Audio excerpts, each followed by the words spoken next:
Hello friends, आज हम देखेंगे क्लास 8 की मशक़ी सेट का सवाल नंबर 2। कल हमने सवाल नंबर 1 देखा था, आज सवाल नंबर 2। सवाल है हमारे पास, दिए हुए अददी ख़त को देखकर पूछे गए सवालों के जवाब लिखिए।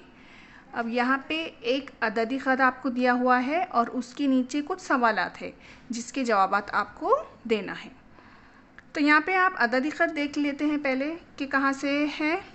सिफर है बीच में, दरमियान में, और इकाई फासले में कितने हिस्से दिए गए हैं यहाँ पे 1 2 3 4, यानी कि 4 हिस्से यहाँ पे दिए गए हैं। हर इकाई में हमें 4 हिस्से जो है तो नज़र आएंगे। तो सवाल नंबर 1 है यहाँ पे, नुक्ता बी किस नातिक़ अदद को ज़ाहिर करता है। अब नुक्ता बी कहाँ पे है, यहाँ पे ये यहाँ पे है हमारा नुक्ता बी।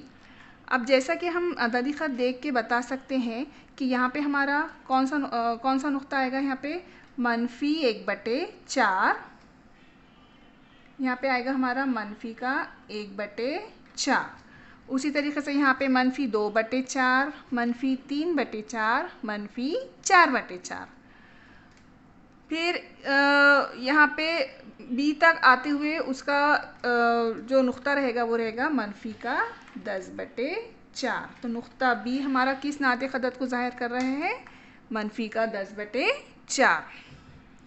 उसके बाद सवाल नंबर 2 है, अदद 1 सही 3/4 किस नुक्ते से ज़ाहिर किया गया है। अब यहाँ पे देखिए ये जो नातिक़ अदद है इसे हम किस तरीके से कन्वर्ट करेंगे। 4 को 1 से ज़रब देंगे और उसमें 3 जमा करेंगे। 4 को हमने 1 से ज़रब दिया और उसमें 3 जमा किया और बटे का 4। 4 1 का 4 जमा 3 कितना होता, 7/4। तो अब हमको देखना है कि इस अददी ख़त पर 7/4 कहाँ पे आता है। अब चूँकि 7/4 मुस्बत अदद है तो वो सिफर के दाएं जानिब आएगा। देखते हैं हम, यहाँ से शुरू होगा 1/4, यहाँ पे होगा 4/4, 5/4, 6/4 और यहाँ तक आएगा 7/4।